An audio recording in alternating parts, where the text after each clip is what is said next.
Scott Mctominay agrees personal terms officially with Napoli. That is your update, the major update this Sunday lunchtime. I'm Adam. This is Forever United TV. Also, an opinion from Julien Laurent from L'Equipe. I wanted to get your opinions on this lunchtime show regarding the Agate situation. See what you think of it. I'll ask you guys in the live chat as well. Please do give the video a like. Let's get the likes up again. 8 to 1,000, everybody. You know the score. 800 to 1,000 likes. Please hit that subscribe button. Only 50% of you guys watching right now actually are subscribed.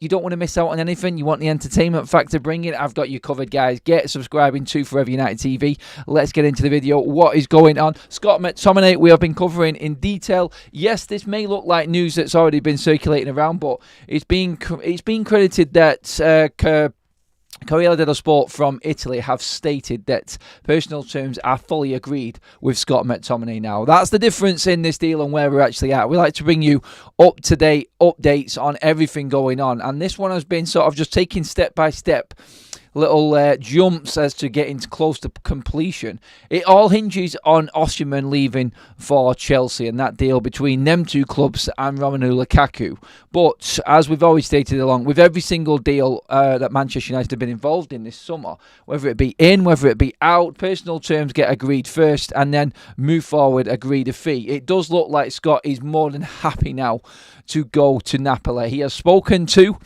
Antonio Conte. We know this. We were expecting this deal to be thrashed out quite quickly regarding Scott's side of things, and this does look like the case now.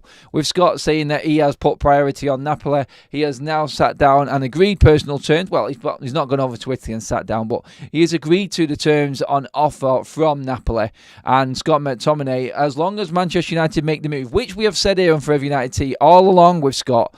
He is open to moving. He knows he hasn't first choice at Manchester United. Whether you want to look at this as just another bit of news of Scott McTominay moving closer, I'm not going to say it's done until they hold the shirt up. You could give it that statement until I see it on Sky Sports, on the Yellow Bar as breaking news. Whichever way you want to look at this deal, what you've got to look at and you have to take into consideration is that Scott McTominay wants to leave Manchester United.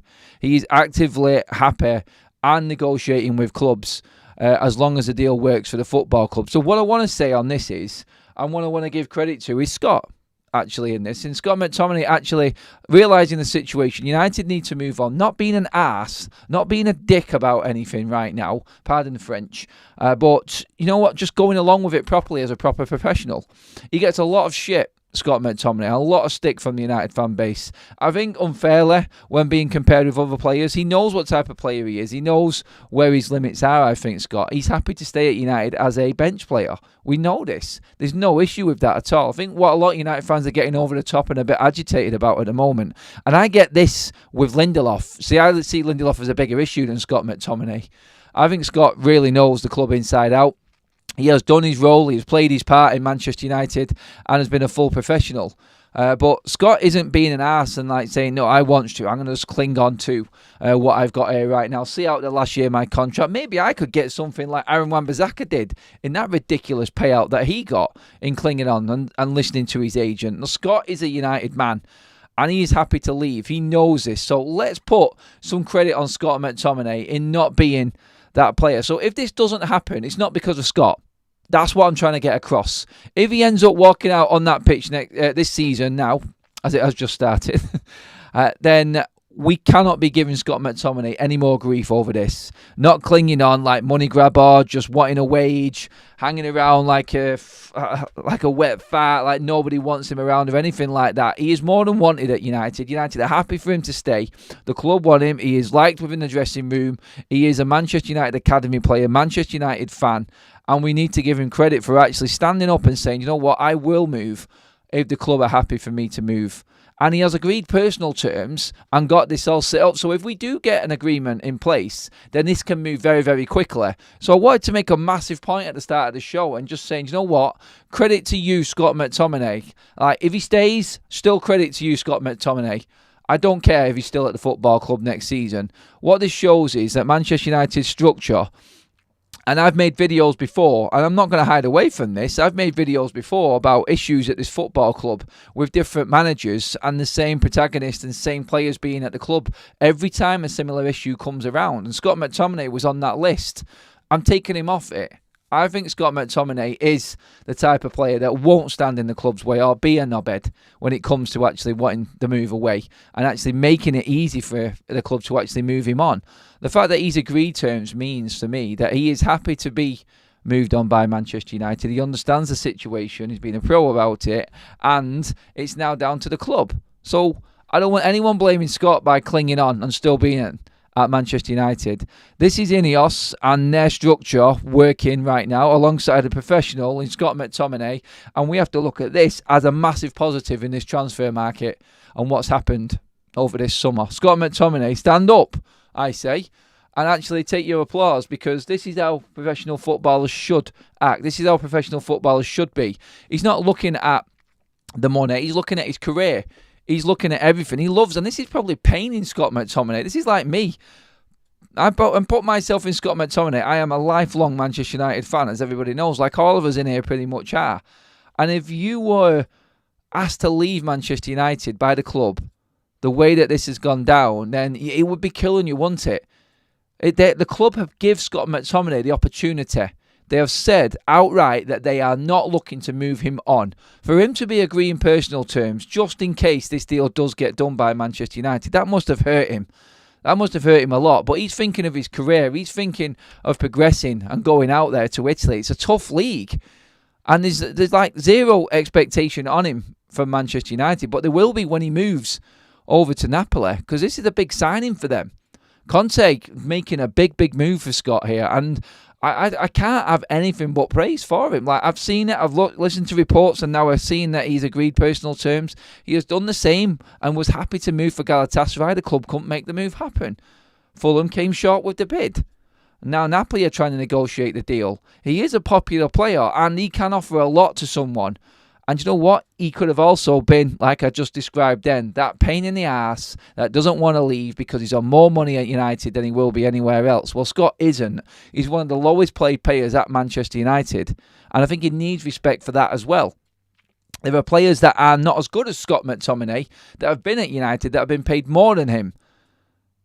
It is an absolute stand-up performance, this, off the field from Scott. And you know what? He was there ready to come on and score that winner for us against Fulham at weekend as well. This weekend as well. And I just want to make it. It may seem like Adam, you're just going over the top here, like with Scott and everything like that. Do you know what? Scott is not a problem at United. He's not. There are bigger problems than Scott McTominay at Manchester United. I want to make that clear. And I just want to say, look, sometimes you put what the player is off the pitch before the player on it, and sometimes you have to, because it's for the greater good. And that's where I think Scott McTominay falls into. I think that's the bracket he falls into. Full-on professional, never an issue for the club, never kicked up a stink for any manager. Every manager at Manchester United, and there's been a few over the last 5 years, has played him and wanted him in their team. Jose Mourinho wanted him back at Fenerbahce. Antonio Conte wanted him. Serial winner. He just doesn't have what United need right now. Scott McTominay could have been a Nicky Butt, a Phil Neville, one of them players in a great team coming in here and there. And players like that didn't look as bad as probably... No, they weren't bad, but obviously with the standard of play that Manchester United had over the glory years, you could carry a few players a bit more. And they weren't technically as good as other players, but they were proper pros. If you put Scott McTominay into that Manchester United 90s team or early 2000 team as a squad player, he would have done a job for Sir Alex Ferguson. And Sir Alex probably would have kept playing him because he would have been the John O'Shea's, Wes Brown, Nicky Butt, Phil Neville type of player, that squad player that United always had. Came in when necessary, did a job, playing with better players. Scott McTominay came through the Manchester United Academy at its worst stage. When the football club was on its ass, when the team was full of prima donnas, when the culture at the football club was absolute shit. Scott McTominay, again, thank you. If he stays, not got an issue with it. I accept, and I have accepted where Ineos have been throughout this whole window, and you guys know I've been right down the line with it. I've said it every single time. Like, I'm happy with how Ineos are operating. If the deal's not right for United, the deal doesn't happen. If Scott McTominay's deal isn't right, he's still a United player next season. We deal with that. Scott has made it clear that he is ready to move on if United want to move him on. And that sacrifice from him, I think, needs applauding more than anything. Like I said, I know it sounds like a little bit of a sort of like ass-kissing session right now for Scott McTominay. It's not. It really isn't. Because you know how I am and you know where my standards are. I don't think Scott's good enough to be a first-team player. I'm happy for him to be an impact sub, which I think is where he has been most effective for this football club. But right now, needs must, and United are in a situation where they have a player there that can give us 100% profit and a decent bit of value in this tight, purse-stringed transfer market that we're dealing with right now. So I'm happy for Scott right now to stay. I'm happy for him to go, obviously, because I know it would help Manchester United. The deal for Scott McTominay is like opening up a option for United to buy 2 midfielders right now with the money that we've got. That's how important it is. And you know, if he was here right now, I'd literally just say, cheers, Scott. Sorry for slagging you off too much. I've probably been over the top and emotionally strained, and I have been nasty at times. I'm a United fan, and I'm very reactional when it comes to match days, and I've probably shouted things at the screen you guys have seen. But he isn't the starter. I've always stuck by that. But if he's coming in off the bench, I've got no issue. Like, honestly, if we're needing to win a game, say for instance, we've got this squad right now, everyone that's in the squad right now, everyone that we've brought in, everything like that, we've got all of this together now, then you're level, you're going into about the 80th minute, you need a goal, and you've got Mason Mount, you've got Scott McTominay, you've got Christian Eriksen, you've got Jadon Sancho, you've got possibly Ahmad, and going off who might actually be on the bench right now. You've got all them 5 players. They can all play quite high up the pitch. You need a goal, and you've got to pick between them 5 players to come on and get you a goal. You pick Scott McTominay. That's what you do, because he can get on the end of something. When it starts going direct, and we've seen it against Fulham, starts going direct and the balls are getting crossed into the box a little bit more. Scott McTominay is perfect for that. He's ahead of so many players in that United squad off the bench. And it sounds crazy saying not just off the bench. That's not the type of player we should be looking at. But he's come through the academy and he's in our squad right now. And he is useful to us. If he goes, it has to be for 25 million. I've put a poll up right now in the chat, guys. Is Scott McTominay worth 25 million? Is that a good price? 93% of you. And there's 800 votes already. Let's get that vote over 1,000. Keep voting, guys. Let me hear your say on Scott here. Is he worth 25 million right now? Is that a fair price for Scott? 93% of you have said yes so far. Keep them votes coming in, guys. I'm going to come to the chat as well. It is a quick-fire lunchtime show. Just wanted to get that piece out there about Scott McTominay. I'll come to all your opinions on him in a bit. I've 1,300 in the room with us. Thank you so much. I was going on so much there. I didn't even acknowledge you guys with that. Only 200 likes though, guys. Bump that up. I looked like I was swearing them for a minute. No, it was the indexes. Bump it up, guys. Get them likes up, everyone. Thank you for joining us. Julian Iran from L'Equipe has been talking regarding the Manuel Ugarte. And this, I think it's more opinion. It's not actually what's happening, because I still think Ugarte is right up there, priority for Manchester United. Julian Iran talking about the Ugarte situation and bringing in Casemiro. And I wanted to get your guys' opinions on that. So I'm going to come straight to the chat right after this Casemiro and Ugarte piece from Julian Leron. I do respect Julian Leron. I listen to him a lot on ESPN, and he comes a lot on TalkSport as well. And he has got a really good football sort of knowledge, I feel. And he talks a lot of sense. I don't know if it's just a French accent that gets it for me or something like that, but he just seems to always know what he's talking about and nails it in so many different areas. I do like him as a pundit and a journalist. So he's saying that Manchester United could possibly be looking at other options simply because of Casemiro. And what's happening with Casemiro, Manchester United could be looking at a good season with Casemiro and Kobbie Mainoo. A lot of United fans are looking at that and going, well, we're one injury away from having the same issue again, Adam. We need to bring Ugarte in. I get it. I do. But could they be looking at, and this is Julian Laurent's words, another type of midfielder rather than Agate that can cover both of them positions? Pretty much like we discussed earlier on. It's probably why I jumped onto it and seen it. When Julian Laurent was talking about it, I was like, that's pretty much what I was saying in the morning show about Sander Berge as well. And players like that. And Ederson, like a better player. If Scott goes, which it looks like he is doing, you could go out and buy Ederson or spend a bit more and bring in that brilliant player who is better than Agate and Sander Berge, I feel.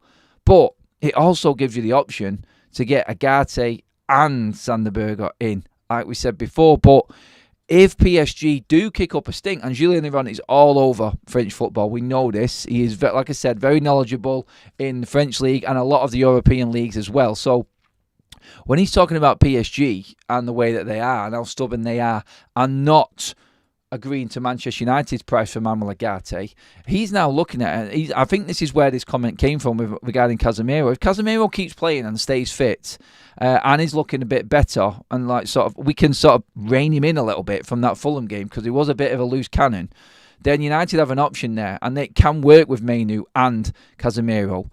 It does come down to players scoring goals and then us not getting a bit, well, let's just say kamikaze when it comes to the back end of the game and a bit more desperate. So when you look at it that way, I would say, look, I totally agree with where he's going with it. I feel it is more opinion, but if United don't get Agate, so if we go through this next week, we get past Brighton with Mainu and Casemiro, we get a good result against Brighton.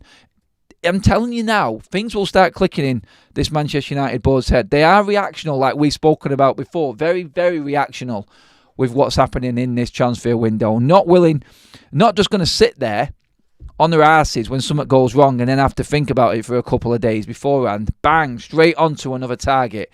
Move with what's actually happening. Be adaptable to certain situations with transfers. And that's what I've loved about Ineos and why I've backed them so much with this transfer window, because I just love the way that they are with it. So I look at it and I go, if they are that way and they're thinking that way, then Casemiro and Mainu, and then maybe a Sander Berge coming in as well. You could bring in Sander Berge and Amrabat pretty cheap. Honestly, if you give me Sander Berge and Amrabat instead of Agate, then I'm not too fussed, to be honest. I haven't got an issue with that. I think that's good business from United. I think it's sensible, and I think it's sending out a message. There's no guarantee, like we've said, like any of them players that were mentioned, there's no guarantee that they're going to work at United. There's not at all. I think bringing someone like Sander Berge in instead of Agate, you could bring Amrabat in, or you could just trust in Toby Collier as well. Let's not forget him and what he could do this season as well. So, yeah, I honestly, I'm happy with that. But I do understand where Julien Laurent has come from with that comment regarding Casemiro and Agate. I think it will be in Manchester United's in that boardroom. I think that will be running through their minds. I've got a horrible feeling, and please don't look at me as being negative with this here, that if Brighton take us apart on Saturday, they will realise what they're up against, and they probably will go out and just buy Casemiro because we look like we're just going to leak every time a decent footballing side or a high pressing side gets hold of it. Let's not forget, Agate, yeah, his forward passing is it's not non-existent, but it's minimal. Let's just say that. You look at the stats, like, yeah, passes completed, he done more, but progressive passes, check that stat out. That's a bit different. And when you've got a high press, passing around at the back like that, it doesn't work. You need to be brave enough to play forward. This is why Zubimendi, this is why Ederson, I think, are the better players. This is why Sander Berge probably is the better players. And why anyone who really didn't look at the stats and why United might be looking at a Sander Berge needs the head testing, because what he thrives in and what he excels in is pass completion under pressure. And when you've got teams high pressing you like Brighton and Liverpool will, I think the importance of the Brighton game is going to be everything, I feel. The more I think about it, the more I could see no decision being made until after the Brighton game. And I don't. There is the worry that it is reactionary just off the back of that, and it looks a bit amateurish if we do lose the game or get battered, or we actually win the game and then don't make a decision in the transfer market. It looks a bit stupid. Don't be reactionary to one game. There's a full season ahead. But I think it's a good test for where we're at right now with this team. You've got a fully fit Casemiro, and like we said, we're going to have the Brightons, we're going to have the Arsenals, the Liverpools, all of the high pressing teams come to Manchester United. We got to go to them as well. Like, it's not just going to be like the standard of Fulham all season. I think it's a brilliant thing that we've actually got Brighton now before this window finishes, because this Manchester United board, yeah, they might have been watching, but when you watch United up close, like all of these new structure people in place have been doing, then you see with your own eyes how Manchester United really are. I'm not just saying that you have to be at the game to know how we play, but I'm telling you now, this got forgotten about last season, and everybody raved about Amrabat and everything in his last few games. He had an alright game against Arsenal. Arsenal were on the beach. They were knackered. Newcastle could have been anything. He was part of a kamikaze game which was open as hell, and United scored more goals, thankfully, that game. City, we were full on structured and drilled into playing one game of football out of our skins, and we did, and it was brilliant. That is not sustainable throughout a season. The Brighton game in the middle of all of that, Amrabat was absolutely destroyed in the first half by Brighton, and they didn't take their chances, and United worked themselves back into the game. He was absolutely out of his depth in that game against Brighton. They are a high, intense pressing side, and they will find us out if we've got any chinks at all on Saturday. I'm just pre-warning everyone now. I've been there every single season that I've had the chance to. It's the first time I'm not going to Brighton. I'm doing a watch-along on TIFO, by the way. So I will point out what I mean in that watch-along. Make sure you're tuned in. The link is in the description, guys, for TIFO. So let's go with that. Anyway, I'm just saying, look, bigger games are coming. Higher intensive games are coming for Manchester United. And I still don't think that Agate is the sole answer at all. I don't think he will be that player. Like, he will stop teams coming forward. But what about when United get the ball? Has anybody thought about that? Look, I still like Agate. I like his player. But I'm just saying, look, don't disregard the other options. Don't just say that they're not the right player for United. Agate is better. He's played at PSG. Why the hell do you think PSG are getting rid of him? It's in possession that the problem is. Enrique is a possession-based manager. If Ten Hag wants possession and domination, Agate will stop the likes of City, Liverpool, Arsenal when they've got the ball. But the issue that you've got is when in possession. Has he got that? And I don't know. That's my only fear with it anyway. But hey, look, Agate is still a good player. I'm not saying he's not, but I just wanted to make the point, like, Julian Neuron is definitely right in what he says. Like, you have to look at it from the other side. And I just feel like Manchester United, I think Ineos are doing the right thing in taking their time and making sure that they are covering all angles here. They've got the time to do that. They've got everything in place that needs to be in place. They can pull the trigger anytime they want and say, we'll give you that little bit more money and get him in. But they're playing this transfer window superbly. And I'm absolutely loving it. And I just wanted to, like, get out here this lunchtime, do a quick video, even though it's gone over 22 minutes already because I've been rambling on, and I do apologise. I am going right into the chat to give you guys your say right now. I'm going to scroll up a little bit. You go on at me about Scott, go on at me about Agate, everything I've brought up there. Get your comments in thick and fast right now, guys. We're going quick fire. Blitz Extreme P99. Go get me a 30 Agate Berg, and we are challenging. I think we finish above Arsenal. Whoa, they just system players aren't that good enough individually. Okay, I like it. I go for it. Let's see. Agate is a must, says Izar. Either 6 or 10 for Casemiro. Not both, because he's aging and don't have the legs. There were times in the game where I thought he looked like the fittest player on the park against Fulham. But yeah, I know what you're saying. Like, there is that sustainability, isn't there? That's the word I'm using more than anything in this stream, because it's not sustainable the way United played against Fulham. It wasn't against Manchester City. We're not underdogs every single week. What happens when we go and beat City or Arsenal or Liverpool with that solid defensive performance, but then the next week, because we're stuck in that system of defending so much, we can't create anything against a lesser side, and we end up losing what we gained against a big side by falling to a small club. It is how last season panned out. We need to have more in possession. And midfielders that are better on the ball are worth their weight in gold. You need ballers. You need players that can play.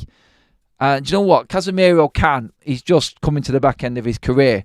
Mainu can. Bruno can. Harness it.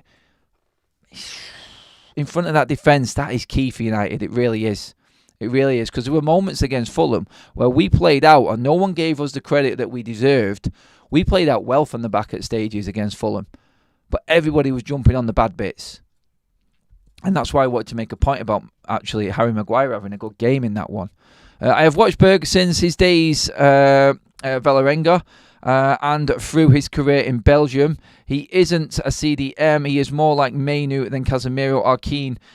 We need a warrior in midfield. Look, this is why I've said, look, my perfect scenario is Agate and Sander Berge. If we sell Scott McTominay, I think we can make that happen. I do. That would, for me, finish everything off. Yes, we need to see more from the forwards. Maybe another forward would have been nice, but if you get me, Sander Berge in, because I think he can help. Because let's not forget, if you sell Scott, you need the Sander Berge type of player who can play an 8, pushing a bit more forward. He can play 6. He has worked well in transitions as well, Sander Berge. So I think that he can play through a few different roles. Still, when everyone's in, is he first team? No, but he's versatile and gives us more than what Scott does in so many different positions. I think that's the attack that United need to be going down more than anything, I feel. A midfield destroyer is needed, Zubimendi or Agate. It'll be Agate over Zubimendi because Zubimendi's too dear and doesn't want to leave anyway. Agate can carry the ball. Not as well as Sander Berge, I don't think. Like I said, his progressional passes are not that good. United might not want that. Like, seriously, like you may just get the ball, win the ball, get it to someone else. Look, I'm not saying he can't pass a ball. He can pass a ball. I'm just thinking he hasn't got that creative eye that some of these other players we're talking about have got. So that's all I'm saying about it. Director of football, some people have obviously never watched Casemiro at Real Madrid. They don't play a holding 6. Casemiro gets away with murder at Real Madrid because they have so many quality players. Manchester United don't. So maybe the little flaws in Casemiro's game actually get highlighted more when he's playing for Manchester United than he did Real Madrid. That makes sense. Would I take Rabiot at the right wage? I've already said I would. Yes, Sheikh, I would take Rabiot. I think also the perfect player might not be available to next season. We shouldn't expect much this season. Short-term loss, long-term gain scenario right now, says. That's how I look at what King of 206 has said there.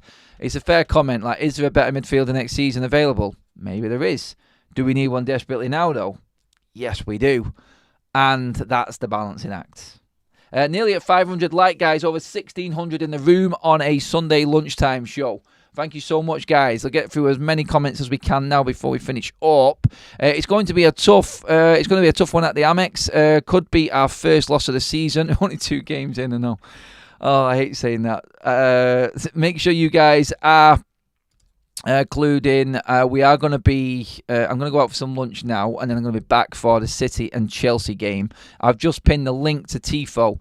If you want to come and talk to me about United, not just City and Chelsea, get onto Tifo, guys. We have video calls in where people can call in. You don't have to watch all of the game. Just come in and have your say. Half-time, full-time, before the game. We start at 4 o'clock. Come on, have a chat with me about United and we'll talk through these transfers. If you think I'm wrong, come and tell me. Get your opinions across. The link is in the live chat now, guys. Get onto it. The lad can still pass, and the board and the scouts feel Agate is a right player for what they want to do, so we have to trust them. We do have to trust whatever Ineos do. With everything that I'm saying, like, it is a lot of opinion-based stuff. I'm just saying I'm glad that they're open-minded to other options as well, which I think is why there is this delay and not this jump to just get Agate. And I love this about Ineos. So if he comes, it's fantastic. If he doesn't, still fantastic. Not got an issue. I'm still happy with this window. And I still think United need to get top 4 because I think we're underperforming. I think we've got more in us, personally. I'll just see now what we got in here quickly. Just Chu must play. I like Sander Berge, but he's Tottenham level. Tottenham finished higher than us last season, so does that mean he's too good for Manchester United? That's what you've got to say. Rabiot is free and better overall than Amrabat and Berge. Get him and save money on transfer fee.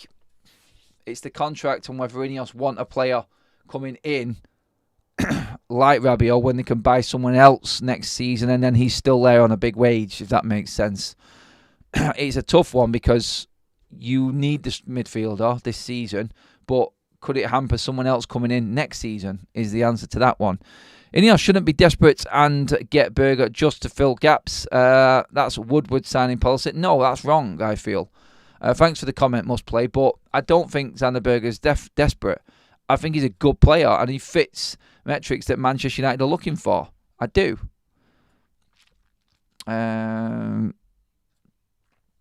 Just check what else we got. I want to see more goals this season, says David. Oh, David, totally with you, mate. I want to see more goals. I want to see a plus goal difference this season. That would be nice. That would be lovely. If we get Rabiot, could that open up the door for another striker like Tony? No, because I think we need a 6. I think we need cover at 6. So we bought Rabiot. I wouldn't be playing him at 6. We still need another midfielder. And I think that's where we're at with it, really. But, yeah, I think United need 2 more midfielders. I do. Ben777 says, Agate is a ball-winning monster. He controls the tempo of the game. And stops teams from playing through our midfield. So easily gives the creative players more freedom. That's exactly what I think we're saying before. Like, will he be targeted on the press? Maybe. Does he win the ball back? Yes, he does. I think there are way, way, way more positives to Agate than there are negatives. I just wanted to make the point on the negatives, like to say, look, every player has got the negative side to the positive side that we might be looking at. So I think take into consideration everything with every player and not just be like tunnel visioned onto one because he's playing at PSG and played in the Champions League and played in the Copa America. He's the right player. Look, we've got a player that played probably better than him in the Copa America who we're looking to sell because he can't get in ahead of the players we've got in the forward line in Facundo Palestre. So, yeah, it's not always the same when they come to the Premier League. Guys, honestly, that was an amazing quick-fire stream. I didn't realise I was going to do 30 minutes. Scott Mctominay has agreed a deal with Napoli. It's all down to United agreeing with Napoli now on the transfer fee. We have loads of different options in midfield, and I think this week is going to be absolutely mental with it. Did I miss a super chat in there? I did. Designating 2000, thank you for the super chat. Get Agate and Xander Berger to have choices. Thank you for that super chat, mate. And I agree with that one. I would love both of them.